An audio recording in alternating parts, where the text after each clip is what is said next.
Bien. Alors, nous entamons, Baruch Hashem, comme d'habitude, un commentaire sur la paracha. Cette semaine, nous allons lire deux parachiotes, Vaïkel et Pekoudé. Je me suis réservé sur Vaïkel, tout simplement d'abord techniquement parce qu'il n'y a pas eu de, dans Nimouké Mikraot, il n'y a pas eu de commentaire sur Pekoudé, mais aussi parce que, encore une fois, ça fait partie des parachiotes qui sont en fait la concrétisation de tout ce qui a été évoqué en amont dans l'édifice, n'est-ce pas, dans la construction du Mishkan.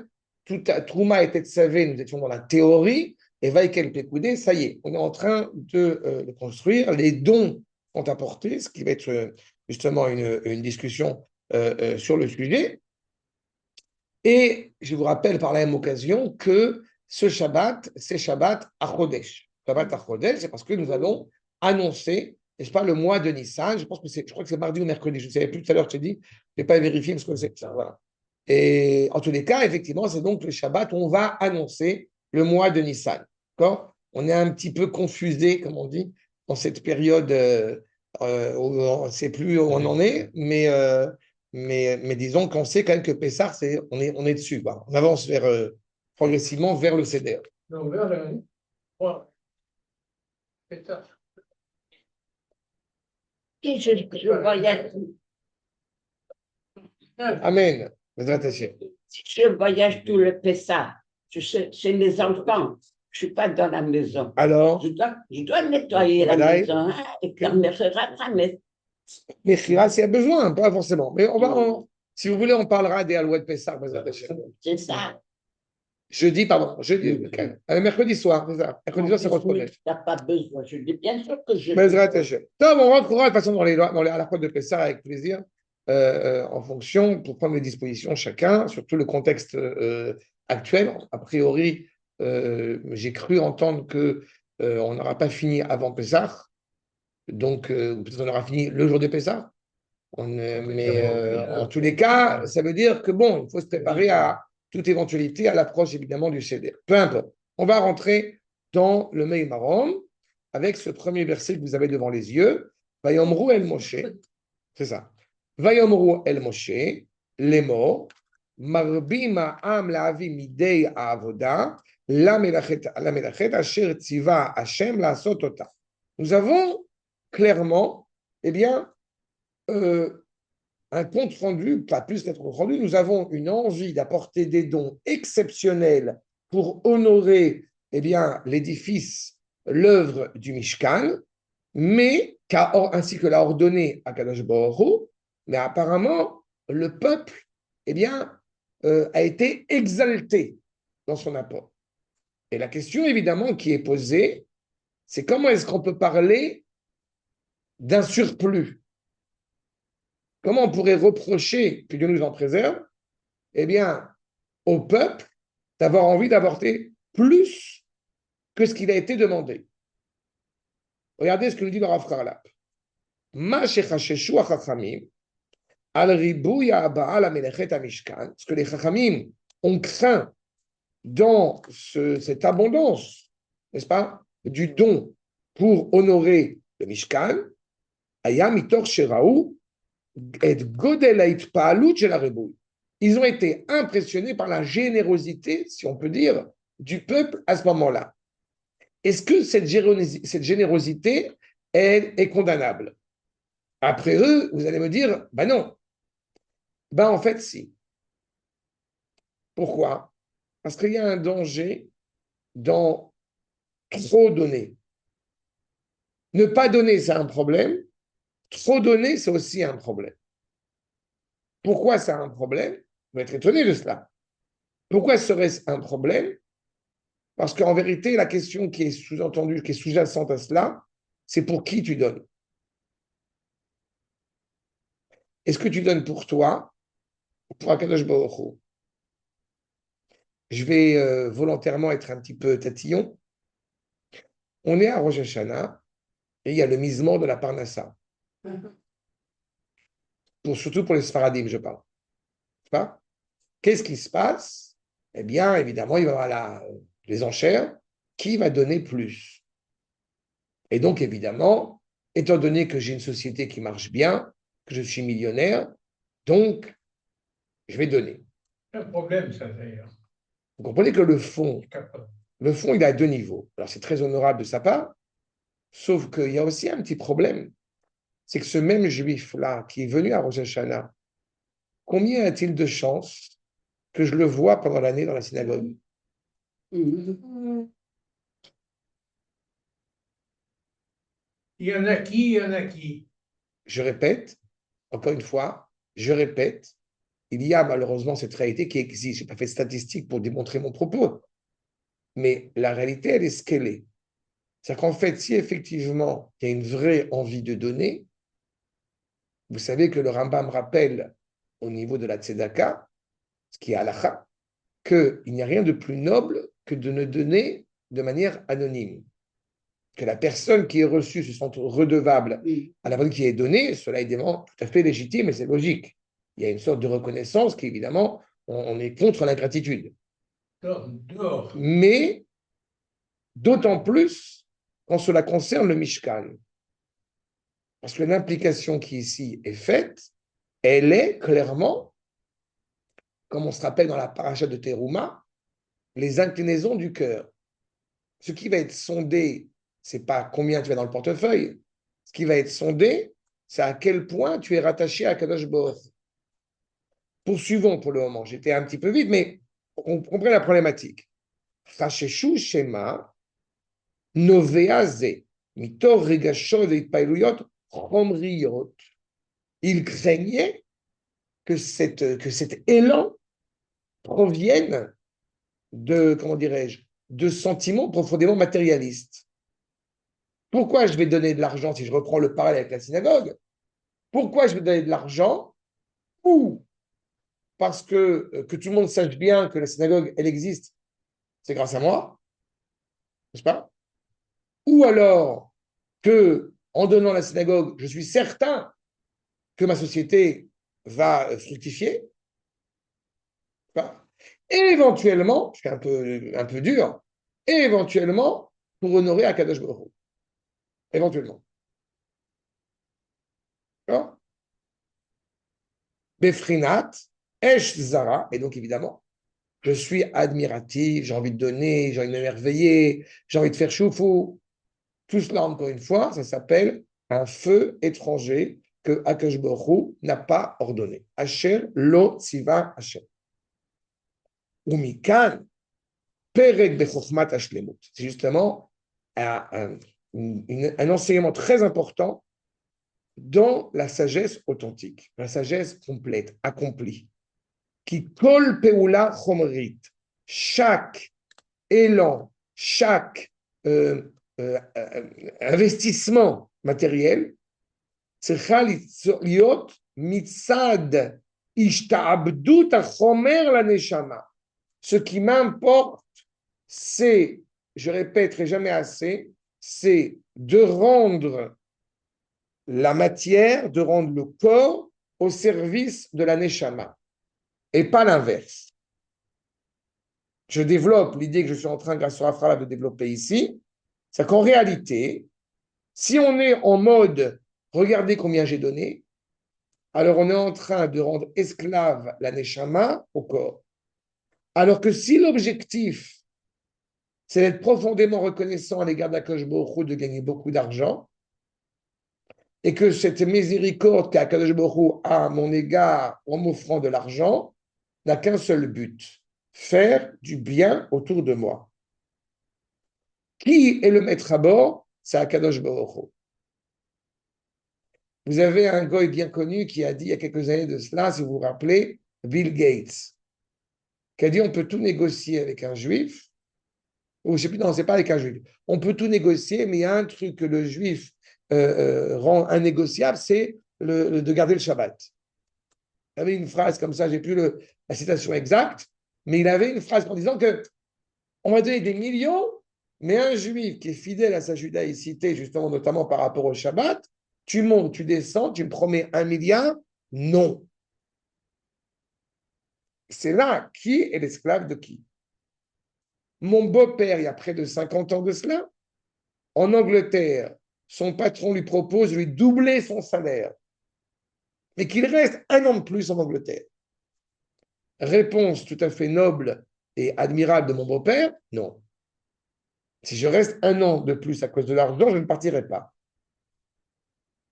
Donc, ils sont partis, jeune couple, avec leur fille de 2 ans, que je connais un petit peu, en Israël.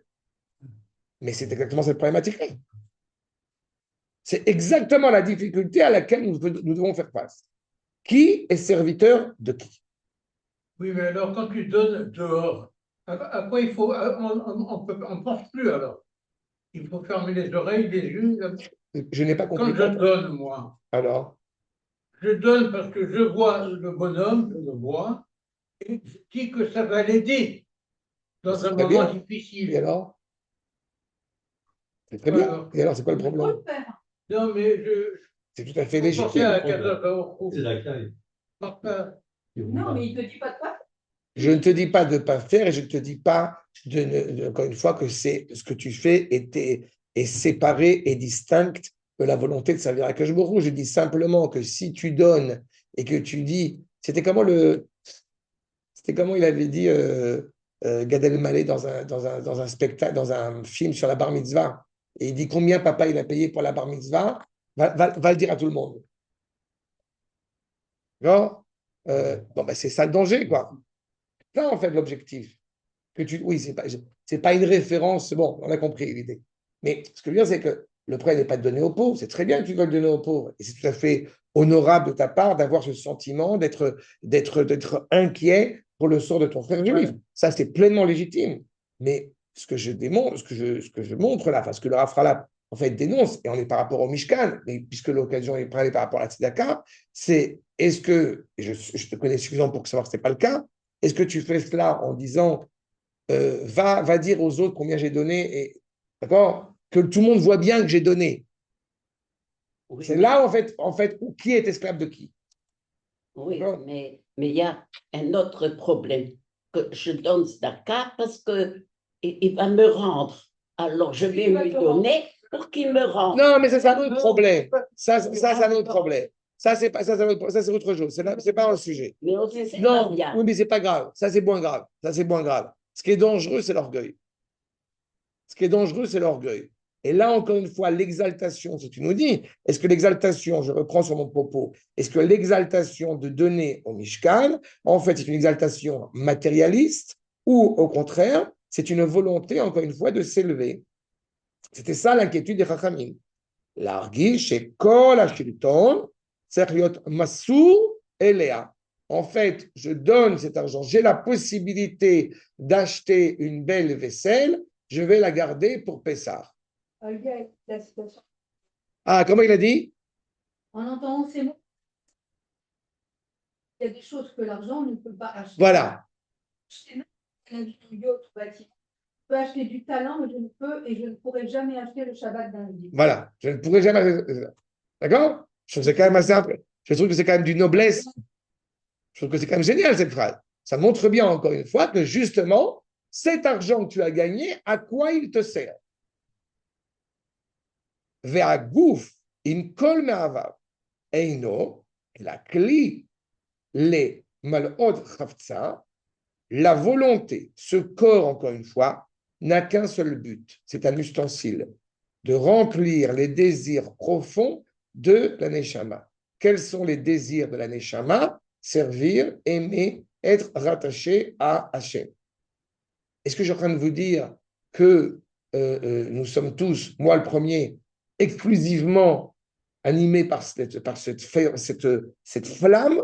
J'aimerais vous dire que quand je mange une bonne cuillère de Nutella, je ne pense qu'à une seule chose, élever les étincelles de sainteté qui sont dans le Nutella. Parfait. J'aimerais vous le dire. Bon. D'accord? Il n'y a pas de droit. Mais c'est ça. Encore une fois, l'objectif est Elogouf Malagi. Ce n'est pas le corps qui va décider, justement, et d'exprimer une idée. Quelque chose qui ne serait en réalité que, encore une fois, une aide pour la Neshama et ce qui permet en fait à la Neshama de bien se révéler. Attention, il n'y ait pas de malentendu, on n'est pas chrétien, on n'est jamais en train de mépriser le corps. La question n'est pas d'arriver à une dimension où nous méprisons le corps. Aujourd'hui, j'enseignais par Zoom à des enfants du collège et une des choses que je leur ai demandé, c'est comment se passe le CEDER, vous faites le CEDER, vous ne faites pas le CEDER. Ça m'intéresse, c'est des jeunes juifs, au prochain, comment ça se passe en famille. Et il y a quelque chose qui était quand même commun à tous, c'est que personne ne m'a dit que en sortant du table du CEDER, on avait encore faim et on était affamés après le CEDER de Pessah. Ils ont tous été d'accord, Ashkenaz, Séfarad, Yéménite, qu'on n'en peut plus. Alors, la fête par excellence, quand même, ce qu'on retient, c'est qu'il y a des bons plats. Alors, donc ça montre bien que le corps n'est pas méprisé, sauf que ce corps, encore une fois, il est animé par la volonté de cette Neshama, de servir Hachem. Ve'im apeula achomrit, justement, si cette activité matérielle, sotami dererzu, c'est-à-dire que si, que Dieu préserve, il nous arrivait que ces plaisirs du corps viennent au détriment de la volonté absolue de, encore une fois, de la Neshama.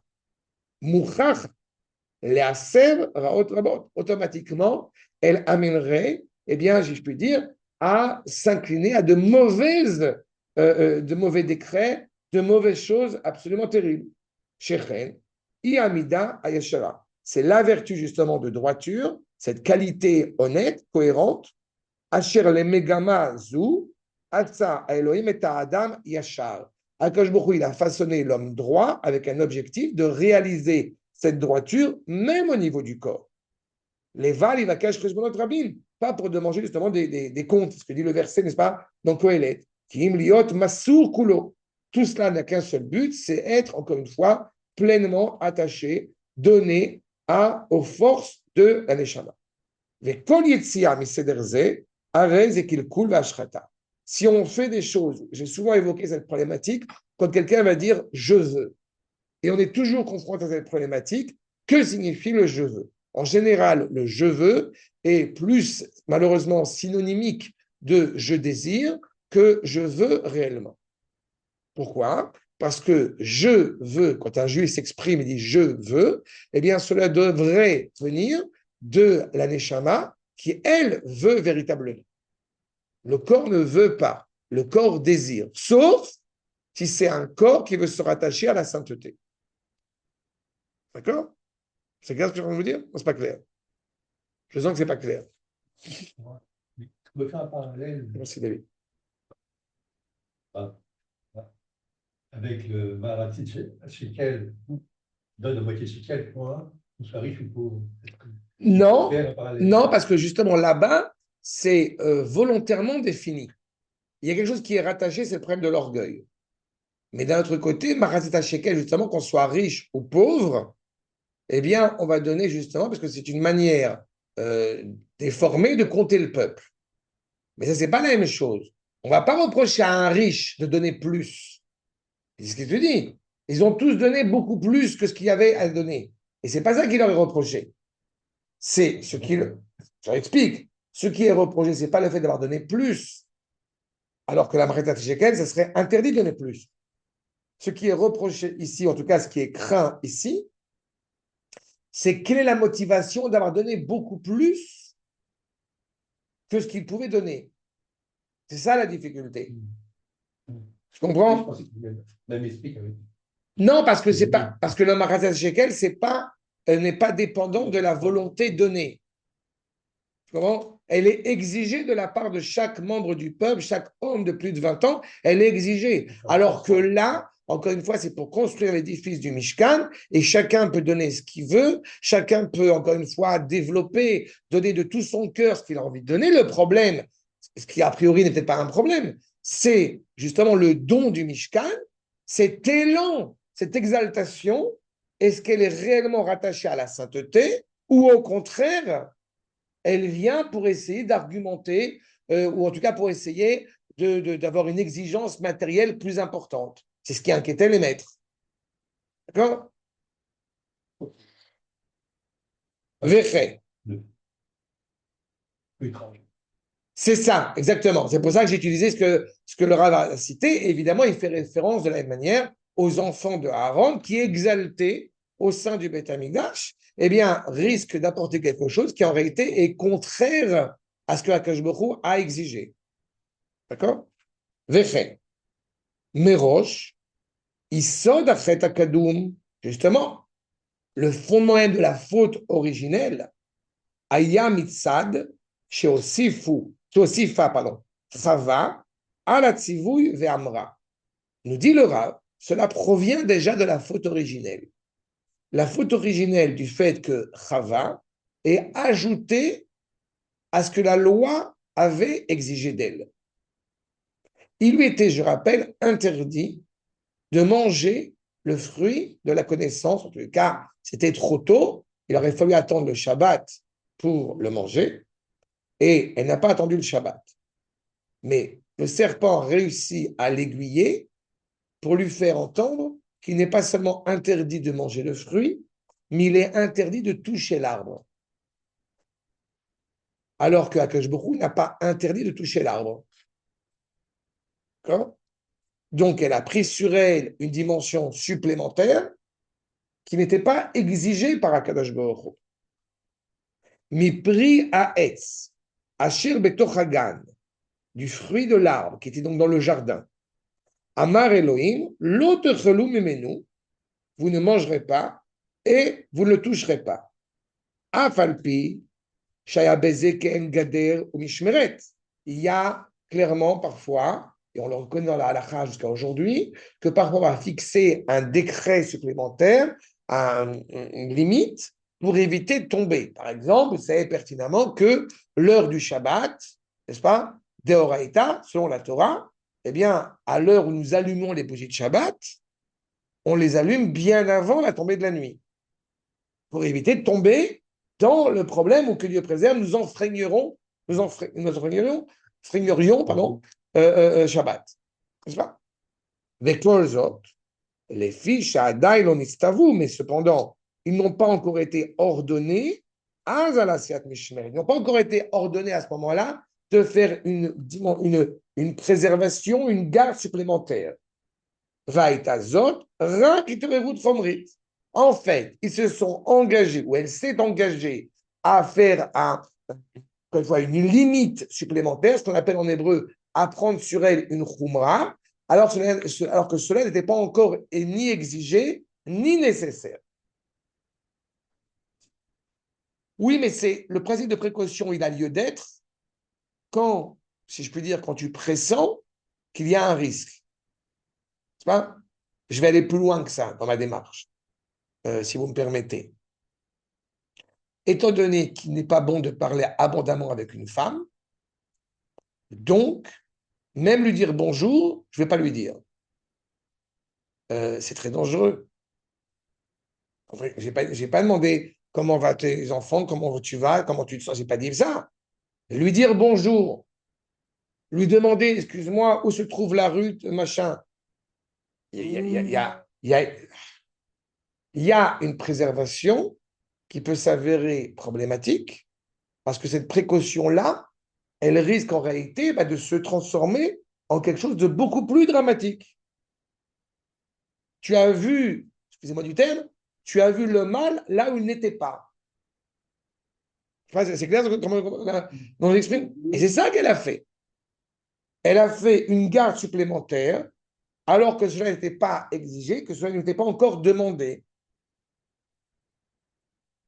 L'aché, du coup, eh bien, malheureusement, le désarroi, la gravité en est sortie. Pas de gravité, ça s'est brisé, ça s'est cassé. La machine s'est enrayée.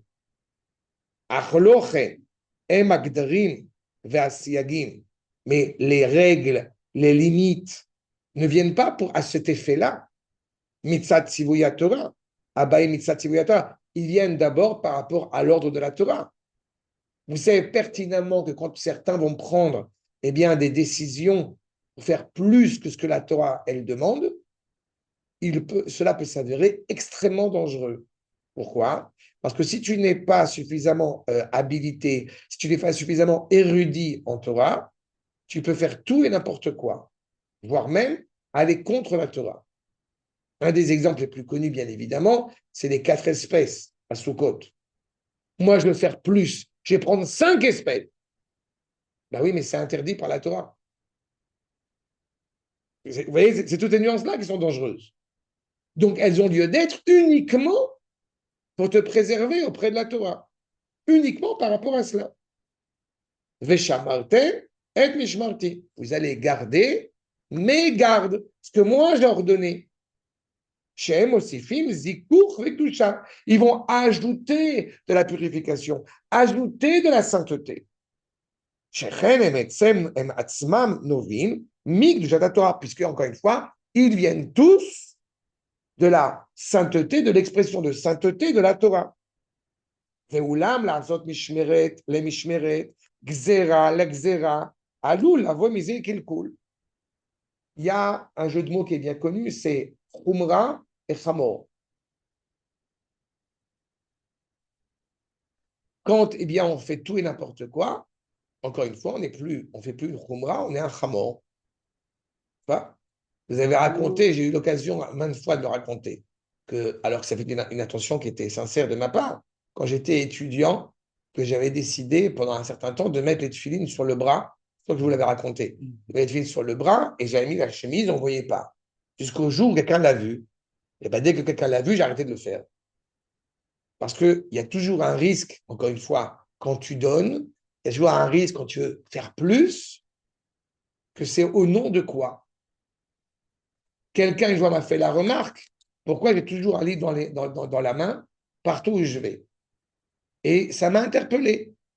Je me suis dit, peut-être, effectivement, ça peut laisser une place, ce qu'on appelle Yora, peut-être ça peut donner un sens d'orgueil.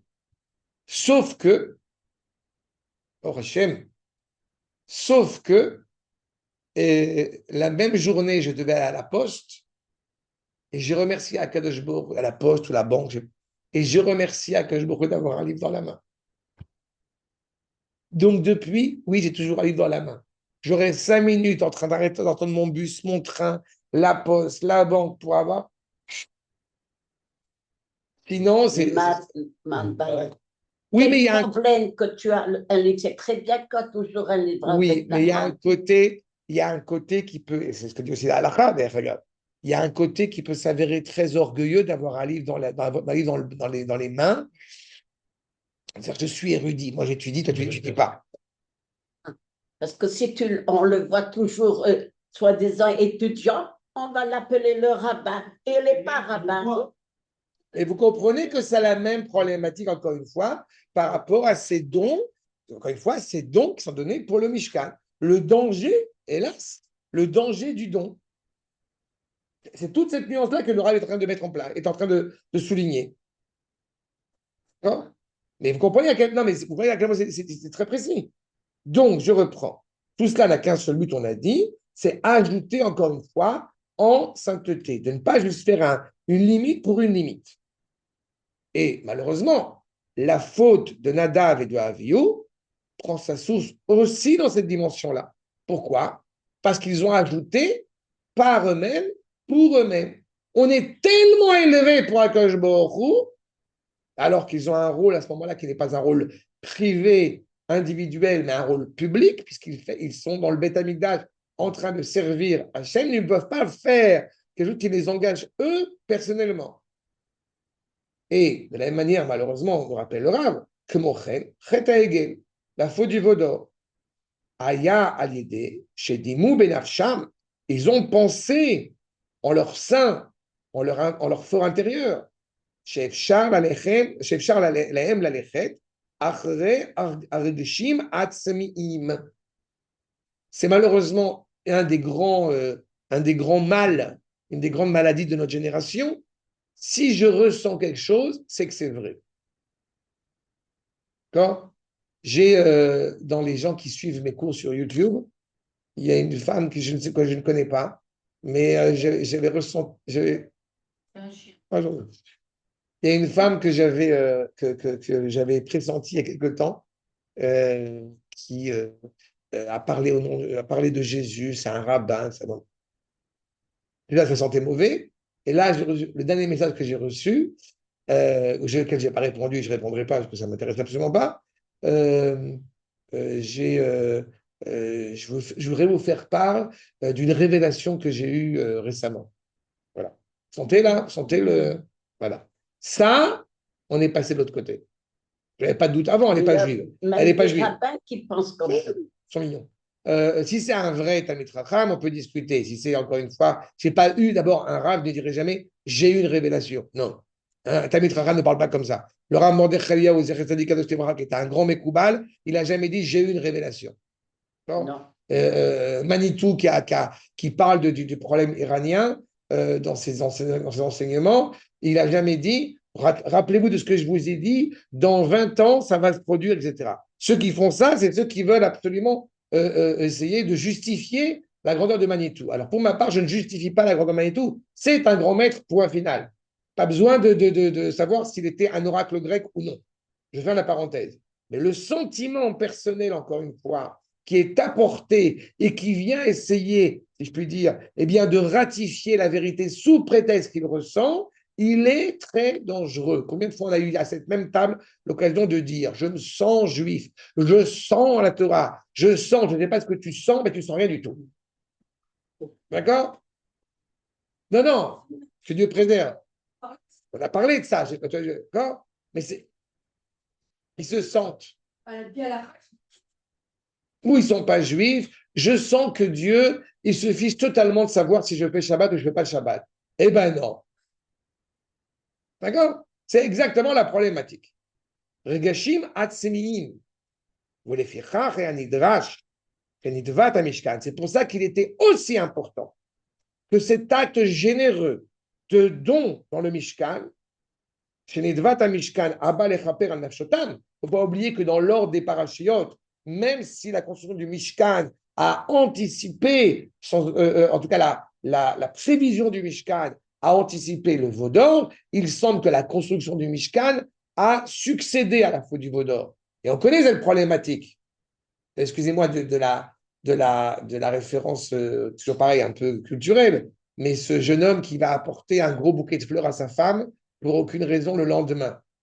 Souvent dans les films, souvent dans les histoires, c'est suspicieux qu'il a trompé sa femme. Bon, excusez-moi de la référence, de la comparaison, mais on a fait le veau d'or juste avant. Allez, on va apporter beaucoup d'argent pour le Mishkan. Qu'est-ce que tu veux te faire pardonner? C'est dangereux. Aïta Kula, justement, il était Peut-être. Oui, mais la question est posée. Exactement. Oui. Tu as tout à fait raison. Mais c'est pour ça que la question est posée. C'est pour ça que les Rachaïm avaient une crainte par rapport à cette abondance. Exactement. En tant que le peuple, en tant que le peuple. Non. Et c'est pour ça qu'il était impératif qu'il soit bien indiqué que tout ce qu'ils ont apporté avec amour, et ben ça a été fait selon, encore une fois, l'ordre divin. Ce qui est d'autant plus intéressant, c'est qu'ils ont apporté énormément au Mishkan, et souligne le Roi Chaim Akadosh, il y avait juste ce qu'il faut. Comment c'est pas avoir juste ce qu'il faut et donner beaucoup plus que ce qui était prévu, justement. Ça montre bien que l'intention profonde du peuple à ce moment-là était profondément noble et élevée. D'accord? Velo itarev beze shum zazua. Et non, exactement. Que ne se mélangent pas, que ne viennent pas se greffer quelques recherches matérielles, quelques exaltations maladroites. Non. La reine, chez Raoua Chachamim, quand les sages ont vu que le peuple, eh bien, accroît le don, la qualité du don, ils ont eu peur que cela motivé par, on a dit, par cette matérialité. Qui serait évidemment l'antithèse de toute la valeur du Mishkan. Ve'ulam, zot haïta afrana. J'espère que vous comprenez bien dans la même cohérence que quand on apporte un sacrifice, que vous soyez riche et que vous, pour le coup, vous apportiez un agneau, un bélier, ou que vous n'avez pas beaucoup d'argent et que vous apportiez de la fleur de farine ajoutée à un encens, la levona, qui sont très très bons, eh bien, il faut bien comprendre que ça a la même valeur. Mais pourtant, j'ai investi beaucoup moins d'argent pour acheter la fleur de farine que pour acheter l'agneau. Et pourtant, Puisque ton objectif est de servir à Akadosh Baruch Hu, tu le fais avec tes propres moyens. Et c'est ça qui est noble. Et c'est ça qui est légitime. Non, je ne sais pas, vous n'avez peut-être pas connu cette réalité-là, mais je me rappelle dans mon adolescence, il y avait la course à la bar mitzvah. Vous savez, ce genre d'événement où la bar mitzvah, j'ai fait avec un orchestre de 20 personnes, je vais faire un orchestre de 40 personnes. J'ai fait à la salle machin, moi je vais faire à l'hôtel 3 étoiles. Vous voyez ce genre de réalité absolument terrible. Et c'est beaucoup, beaucoup, beaucoup d'argent. Et surtout, parfois, par rapport à des gens qui n'ont pas les moyens d'investir. Mais il ne faut pas qu'on fasse, comme on dit en yiddish, il ne faut pas qu'on fasse l'archouma aux copains. Et quelque part, c'est ça l'essentiel. Pardon, tu voulais ajouter quelque chose? Oui, non. Et,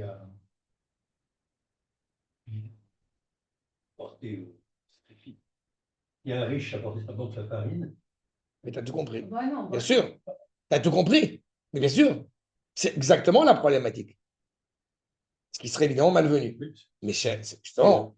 Bien sûr, bien sûr. Oulam, zot aïta afrana. Et c'est justement la distinction clairement qui doit être tendue. C'est teref.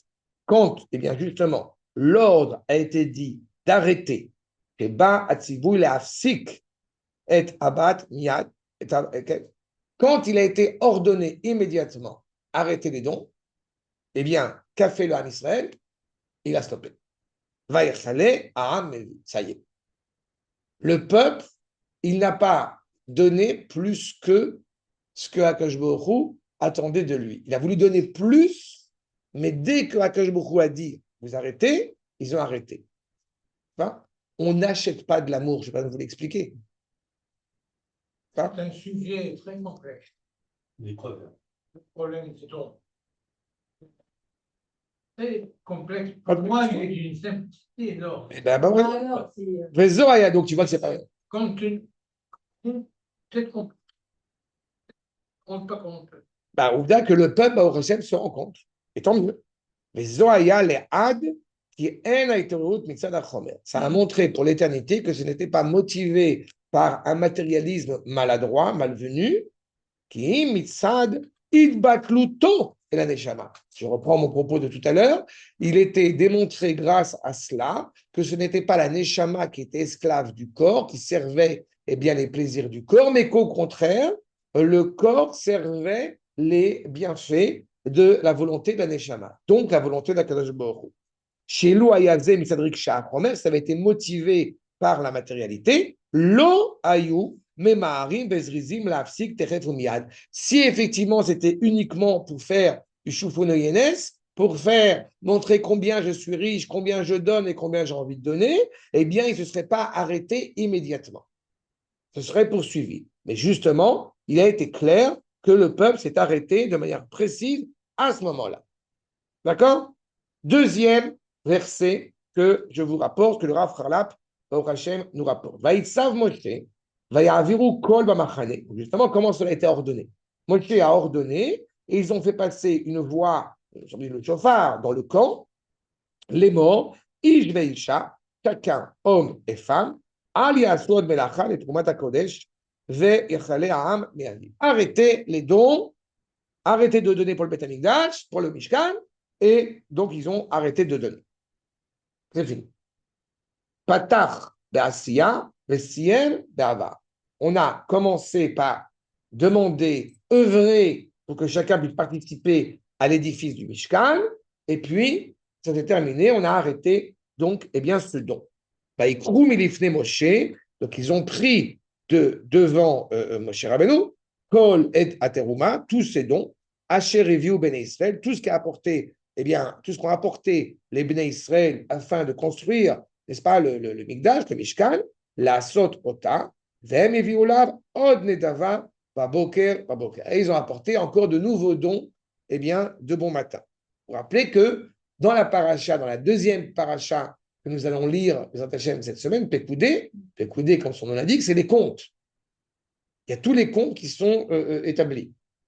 Et vous savez que quelque chose qui est un petit peu étrange, quand on se demande pourquoi faut-il faire rétablir tous les comptes, que tout le monde sache exactement ce qu'on a investi, pourquoi, comment, c'est qu'il y a eu certains qui ont eu la mauvaise langue. Vous avez vu, Moshe, il est un peu grossi, ce possible. Il a peut-être pris l'argent pour lui. D'accord? Donc, si on est capable de penser comme ça, que Dieu nous en préserve à l'égard de Moshe Rabbeinu, d'autant plus à l'égard de petits rabbins bogos. D'accord? Mais encore une fois, ça justifie le fait combien il faut être transparent sur les comptes. L'argent, parfois, ça nous fait perdre l'esprit. Bah, c'est exactement ça. Et donc, ils ont arrêté. Afalpi. Chez Bevadaïk va review Beyom Arishon. Malgré le fait qu'ils aient apporté déjà, dès le premier jour, et kol cholim, tout ce qu'ils pouvaient apporter, ils l'ont apporté déjà. Pourquoi est-ce qu'on a insisté en disant ils ont rapporté encore le lendemain matin? Malgré tout, ils ont laissé un petit peu chez eux. Pourquoi? Afin qu'ils puissent eux aussi, à titre personnel, montrer tout leur amour à l'égard du Beth Amikdash, à l'égard de la construction du Mishkan. Comme il est dit, etc. Tous ceux qui sont animés, encore une fois, si je traduis littéralement, de cette sagesse du cœur, ont œuvré, encore une fois, pour continuer à apporter et montrer cet amour. Vechen, char devarim shayut tzrichim la'asot, et donc toutes les autres choses que nécessitait la construction du Mishkan, et donc ils ont apporté de nouveau un don de bon matin. Et c'est pour ça qu'il est dit, Aliasurot, ça suffit. Arrêtez d'apporter. En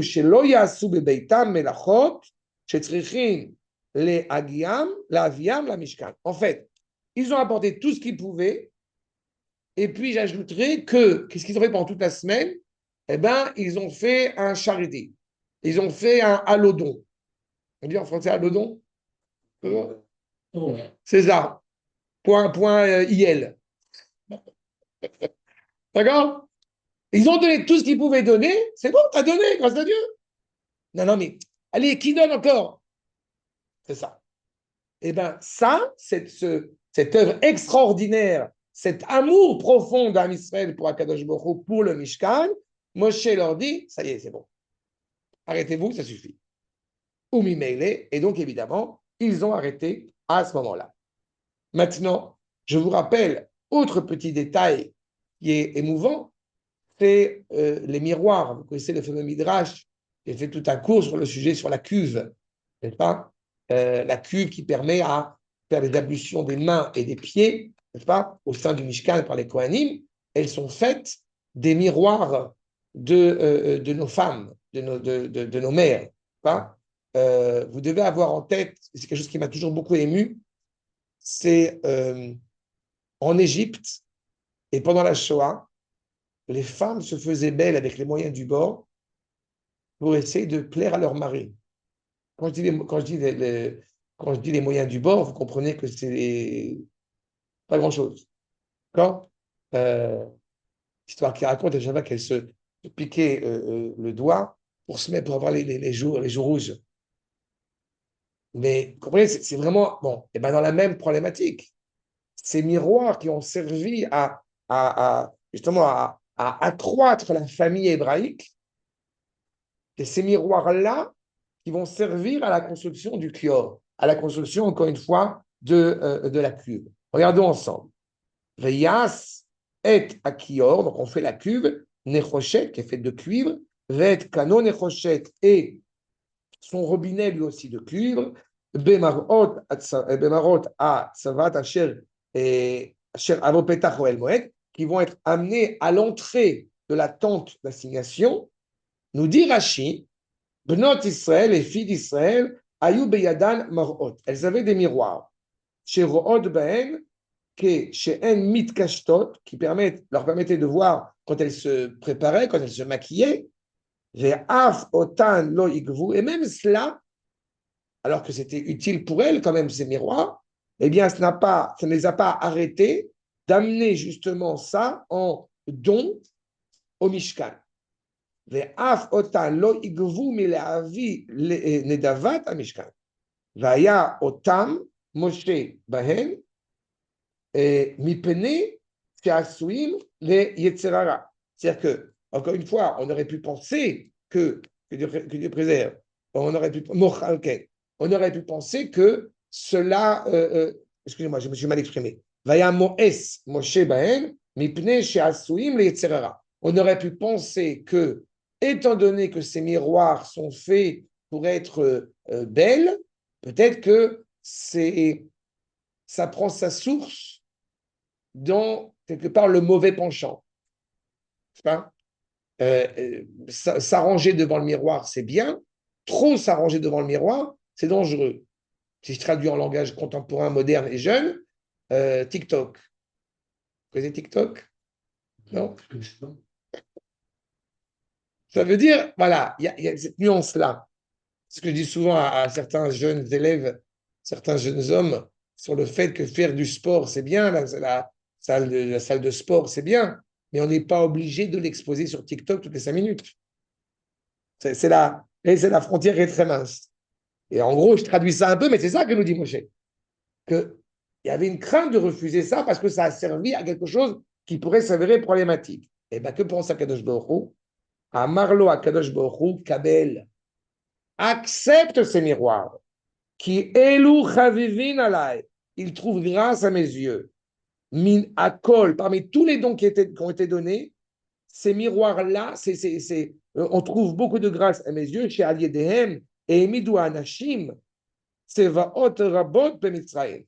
C'est grâce à ces miroirs que on a des soldats beaux, grands et forts. Je n'ai pas besoin d'expliquer. La petite graine. D'accord? C'est grâce à ces miroirs. C'est extraordinaire quand même. Ça, c'est Rachid. Et nous dit le Rav là, Agam, chez Af Moshe Yada Mifalot, Anashim et Mitzrayim, pourrait se dire tout de suite, en entendant ces propos de Rachid, quoi, Moshe ne savait pas à quoi ça avait servi ces miroirs. Il le sait pertinemment. Bechol Zot, malgré tout, de nouveau, comme le don dans le Mishkan, qui peut-être aurait été motivé par une admiration matérialiste, là encore, tu t'es fait belle devant le miroir, pourquoi? Est-ce qu'il n'y a pas quelque chose voilà, d'ambigu que craignait Moshe? Encore une fois, le Mishkan, c'est la maison parfaite. Vezé Aloul, la ville et dit qu'il coule, serait pu, encore une fois, là aussi, déglinguer la machine, enrayer la machine, enrayer le sens profond de sainteté que représente le Mishkan. Mais les autres, au dialogue à Kajbouk, c'est cela, à Kajbouk qui, lui, seul sonde les cœurs, chez tout ce qui est caché, il le sait, Kol Kavanatan, l'intention de nos femmes, Bekishutan Lifne Baalen, de se faire belle devant leur mari, Aïta Kula Kodesh Lachem, n'avait de sens, encore une fois, que de sainteté devant Akadosh Baruch Hu. Beli Shomerouv Shel It Orerut Kromrit, sans qu'il y ait le moindre, sans qu'il y ait la moindre ambiguïté. Pas? Ça me permet à chaque fois de rebondir et de rappeler quelque chose qui me tient à cœur à chaque fois d'évoquer, c'est que grâce à Dieu, j'ai 3 filles et j'ai toujours trouvé absolument grotesque et scandaleux, et on est privilégié à notre génération en plus de pouvoir le faire. Ce n'est pas parce que ce sont des filles qu'elles doivent s'habiller dans un sac de patates. Et c'est tout à fait honorable, une jeune fille, Baruch Hashem, qui sert à Kadosh Baruch Hu, à mes yeux, il est impératif, et grâce à ma femme, j'ai pu comprendre que ce n'est pas seulement une question d'argent, parce qu'on peut trouver, c'est vraiment une petite parenthèse, mais c'est mon coup de... On peut trouver des robes qui sont belles et qui ne sont pas chères, et qui sont aux mesures qui soient exigées. Il faut qu'on est dans la Torah, qu'on doit automatiquement, sans les dire, et ne pas être noble et agréable devant un Kadosh Baruch Hu. Et c'est exactement la problématique. Être animé par la sainteté ne veut pas dire se mépriser, bien au contraire. Et vraiment, en plus ça, on a une génération où, grâce à Dieu, Baruch Hashem, il y a vraiment de très belles choses, justement, pour les femmes. C'est exactement cette problématique-là. Et ne laissons pas croire que c'est dépravation, mais ce n'est pas de la sainteté, bien au contraire. En plus. Alors maintenant, ils font des belles robes, des choses. Oui. Mais tout cela, oui, mais les femmes d'Israël sont les plus belles.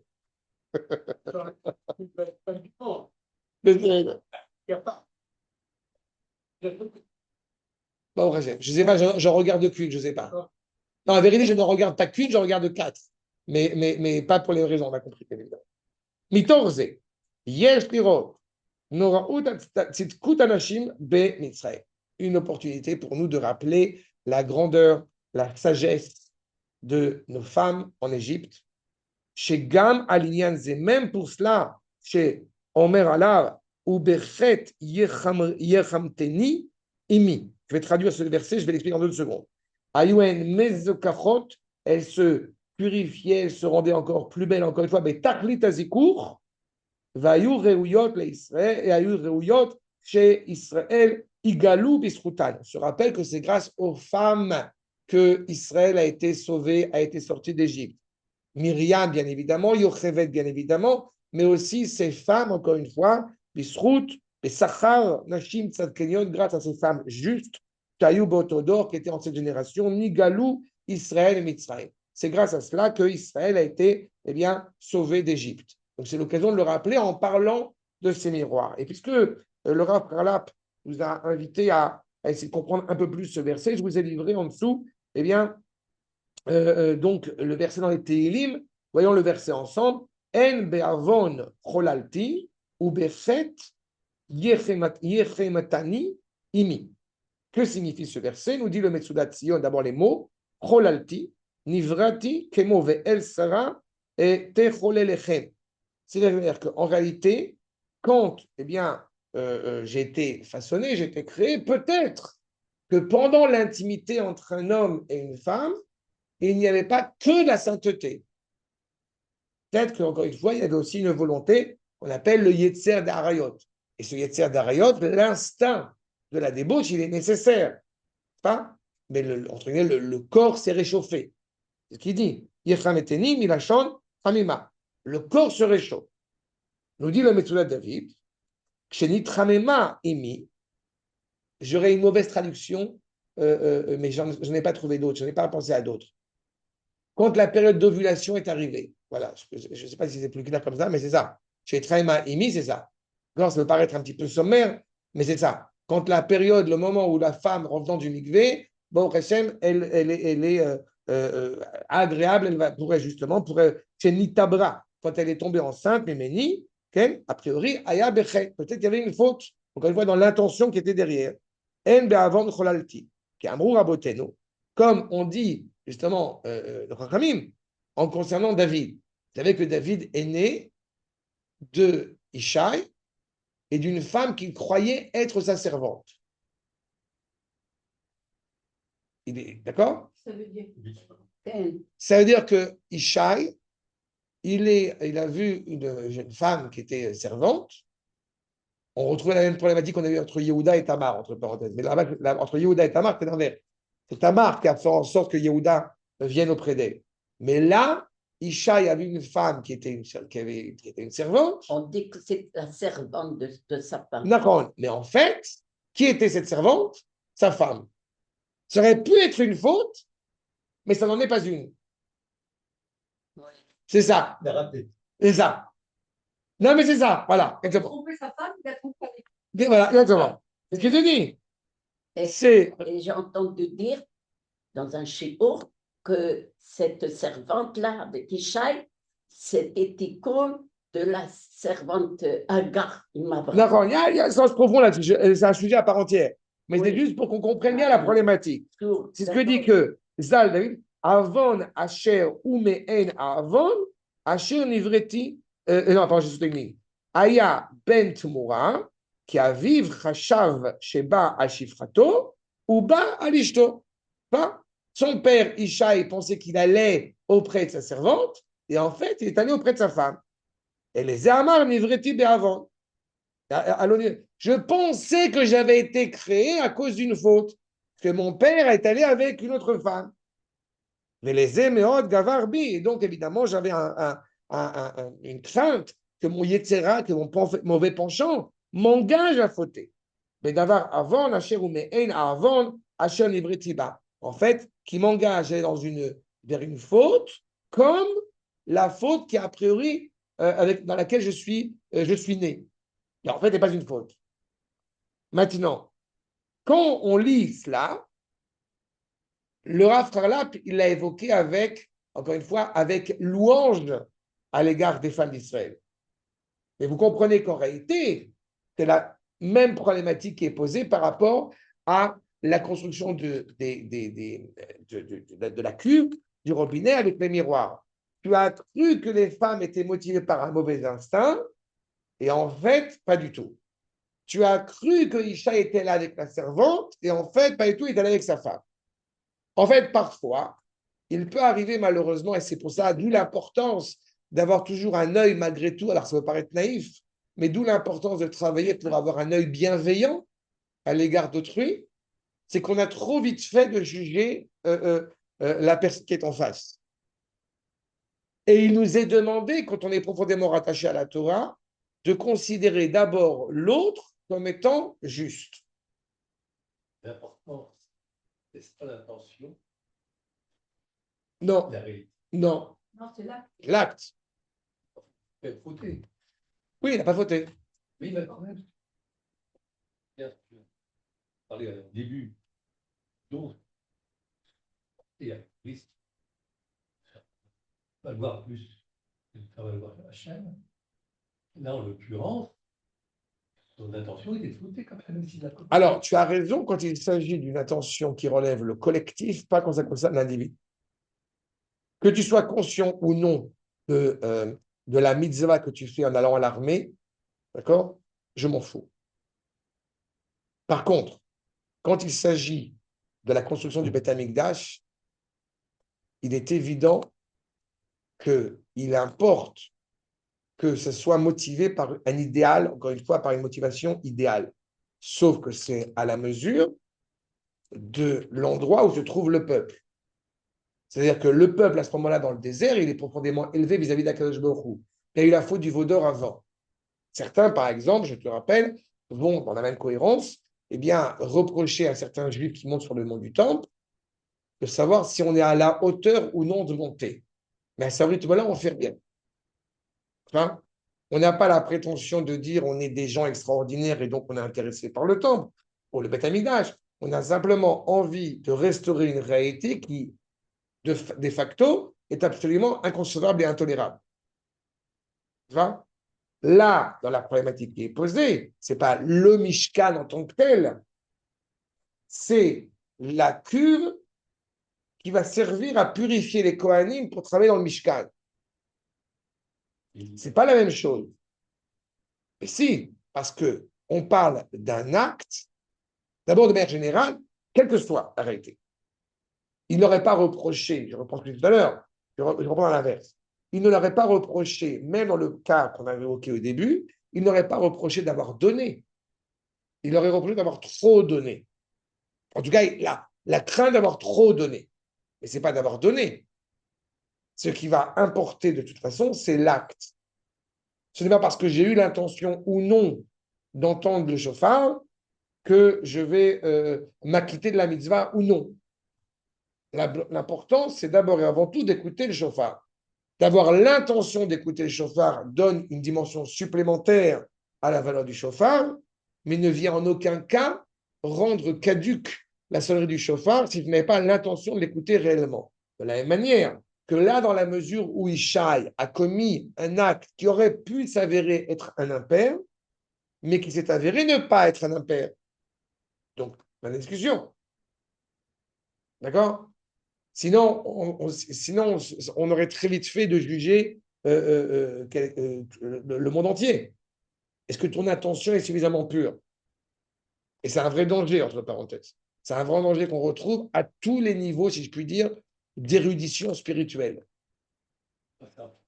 Mais on parle Non, beaucoup sur ça. non, d'accord.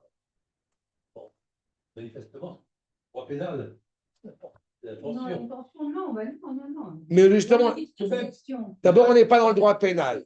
D'abord, on n'est pas dans le droit pénal. Je t'en prie. D'accord. Même si ton acte, tu ne réussis pas le fait d'avoir voulu le faire, tu es condamné. C'est une métaphore. Donc, le fait de ne pas avoir accompli la faute n'enlève pas la faute. pas aux yeux de la halakha. C'est différent. Donc, c'était une- Parce qu'encore une fois, l'ordre pénal est défini selon l'esprit humain, alors que la Torah est définie selon la volonté d'Akadosh Baruch Hu. Qui es-tu pour définir si l'intention était profondément bonne ou mauvaise? C'est son message. Le message d'Hachem à dire, je sais pertinemment que tu es fondamentalement bon à l'origine. Point final. Pourquoi? Parce que Akadosh Baruch Hu a créé l'homme droit. Le fait que tu puisses te dévergonder, te fourvoyer, c'est une réalité qui nous est totalement extérieure, mais qui ne relève pas de l'authenticité de notre Neshama. Donc, de la même manière, encore une fois, et surtout parce que Akadosh Baruch Hu est profondément miséricordieux, et c'est la base même de la créature. Tu sais très bien que la problématique dans ce que tu soulèves, c'est que parfois tu vas avoir des gens, comme j'ai coutume de le dire, qui vont dire une chose et qui en pensent une autre. Je suis profondément athée. Comme j'ai coutume de le dire, il ne faut pas trop écouter les juifs. Parce que concrètement, ils ne sont pas athées. C'est exactement la problématique. Oui, mais j'avais l'intention de. Vas-y, vas-y. C'est là où c'est très dangereux quand on relève encore une fois de cette problématique juridique qui devient en fin de compte condamner ou juger la personne en fonction de ce qu'elle voit extérieurement. Mais Hachem sonde ce qui se passe à l'intérieur. A priori, Ishaï avait. C'est difficile pour un homme, Oui, aussi. Évidemment, évidemment que c'est difficile. Mais excuse-moi, avec tout le respect que j'ai pour toi, tu n'es pas à Kadosh Baruch Hu. D'accord? C'est exactement cela. C'est exactement cela. Moi, quand je vois la réalité, dit David, de mon père qui a voulu aller avec une servante, j'ai le sentiment que j'étais, comment dirais créé, que je suis né dans la faute. Et bien, en fait, il s'avère que non. C'est lui qui a dit ça, bien sûr. C'est David qui parle, c'est les Tehillim.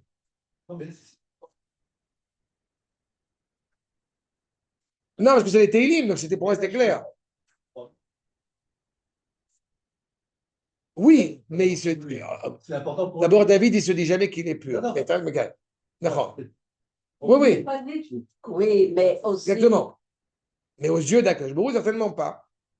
Et de la même manière que tu aurais tendance à dire, quand tu parles d'un miroir, c'est pour s'admirer devant lui, donc tu pourrais avoir un regard négatif à l'égard de ces femmes, alors qu'en fait, quand on sait ce qu'est la femme d'Israël, nous savons pertinemment qu'elle ne s'est pas portée volontaire pour la faute du vaudor en aucun cas, qu'elle n'a pas fauté à la faute des explorateurs, etc., etc. Elle est animée d'un amour profond à l'égard d'Akadosh Baruch Hu. Et c'est au nom de cet amour qu'elle est prête à donner son miroir. D'accord? Aussi, on dit qu'il y a 5 personnes ou 7 personnes qui font la et Ishtar fait partie. Alors, s'il est entre tous ces gens-là, alors ce qu'il a fait, c'était tout. C'est sévère, mais encore une fois, tu soulèves un midrash qui va nous rapporter les Chachamim pour savoir comment ils sont morts. Je suis tout à fait d'accord avec toi, mais on parle sur l'origine, c'est une illustration sur comment est-ce qu'on observe tel ou tel événement. D'accord? Achat, nous dit le Malbim, juste pour tenir sur ce point. Mais Va'er, maintenant, en quoi cela évidemment a un engagement vis-à-vis de nous, de nos femmes, mais aussi vis-à-vis du peuple? Qu'est-ce qu'on tire comme enseignement de cela? C'est là où le Malbim, je l'ai trouvé extraordinaire sur ce point, nous explique. On pourrait avoir le sentiment, devant encore une fois la justice, que nous avons une faute à expier. Qui Adam Betivo, Mouchan, Ben Alavon, Sheu Eivut Asechel. La plus grande faute, une des plus grandes fautes qui existe chez l'homme, c'est son interprétation. C'est très dangereux l'interprétation. Combien de fois j'aime à répéter, d'abord, Manitou disait un jeu de mots qui est connu, commentaire, c'est commentaire, en 2 mots. La notion d'interprétation dans la tradition juive, elle doit être pas en tant que herméneutique, en tant que rapport extérieur à l'égard du verset, mais comme rappelle le Rav dans Enaya, il est fondamental d'exiger du verset. Je ne veux pas commenter le verset. Je veux savoir qu'est-ce que le verset veut me dire. L'interprète d'ailleurs, Donc, Chachamim, des gens qui Oui, mais sont justement, la nuance qui est terrible, c'est que quand on vient justement, notamment de France, mais pas que, et certains aussi évidemment en Israël, on va lire le texte et je vais dire qu'est-ce que je comprends du texte. Je vous rappelle, j'ai fait une licence de littérature. Alors, c'est un des problèmes que je connais que bien. Alors, quand on fait un texte de littérature, c'est pas grave. Mais quand on étudie la Torah, c'est un problème. Ou bien je ne comprends pas le verset, ça c'est tout à fait légitime, mais en aucun cas je peux imputer un problème moral au verset parce que cela ne me convient pas. C'est ce qu'il est en train de nous dire. Un des plus grands drames, Avon, c'est ton esprit, t'as mal aiguillé. Puisque l'esprit, notre esprit, ça reste un muscle, il est inscrit encore une fois dans de la matière. Combien il est facile de se tromper. Encore une fois, je vis dans une société, je vis dans une réalité, je peux me tromper, je pourrais me tromper. D'accord? Je ne dis pas pour moi parce que je suis exceptionnel, je parle pour vous, petites gens. Mais c'est exactement le danger. En fait, au-delà de l'intimité qu'on a évoquée à l'instant, au sens obvi du verset, le Malbim amène un autre niveau, c'est qu'effectivement, eh bien, à cause d'une faute, je me suis trompé dans ma création d'idées, de concepts. ce que ils développent, ce que les interprètes avertis. J'essaye modestement de comprendre ce que les maîtres traditionnels nous expliquent, nous enseignent à propos des versets. Et ces maîtres-là ont reçu ça de leurs maîtres. Et ils ont évidemment développé, je ne méprise pas l'esprit de l'homme. Je dis simplement que dans la démarche, il est fondamental de bien comprendre que nous essayons de saisir ce que la parole d'Akash Borou, à travers David notamment, souhaite nous transmettre, souhaite nous enseigner. D'accord? Naturellement, puisque j'ai encore une fois, je suis un être humain, donc je suis enclin, peut-être encore une fois, malheureusement, à me tromper. C'est très difficile. Et heureusement, quelque part, que l'esprit n'est pas une machine, n'est pas un robot. On essaie d'être le plus raisonné possible en comprenant, mais vous comprendriez, vous comprenez évidemment, que si nous menions notre vie selon uniquement cet esprit qu'on pourrait appeler rationnel, mais on serait des nazis. L'humain a un sens, et il a un sens fondamental. Le ressenti humain est fondamental. Je vous avais livré une fois un enseignement dans un autre contexte, la mère de Nachshon Waxman, qui avait dit il est fondamental que j'aille voir le Premier ministre pour lui demander de libérer mon fils, et il est fondamental qu'il ne m'écoute pas. Elle est terrible, cette ambivalence. Mais c'est exactement cela. Elle parle en tant que mère, et il est fondamental qu'elle demande, qu'elle fasse tout en son pouvoir pour libérer son fils qui était otage.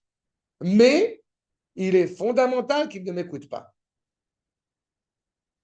Quand on est en train, c'est un des gros, je le disais tout à l'heure, c'est un des problèmes de notre génération, c'est qu'on essaye parfois de réfléchir selon les sentiments. Et c'est un problème. Pour gérer un foyer, pour gérer un État, c'est un problème. Et la femme de Ronald, Oui. C'est sa femme. C'est ça. C'est sa femme, Ken. Non, mais elle a réagi après que l'armée ait fait cette opération. Cette opération-là, elle a été faite en essayant de prendre le moins possible de danger pour les soldats. C'est l'opportunité parce qu'on est sur place. Mais c'est évident qu'elle ne veut pas que les soldats soient en danger. C'est une grande force. Juste pour terminer le propos. Encore une fois, on est prêt à fauter puisqu'on est, encore une fois, on est des impulsions, on a des inclinaisons, on est un être humain.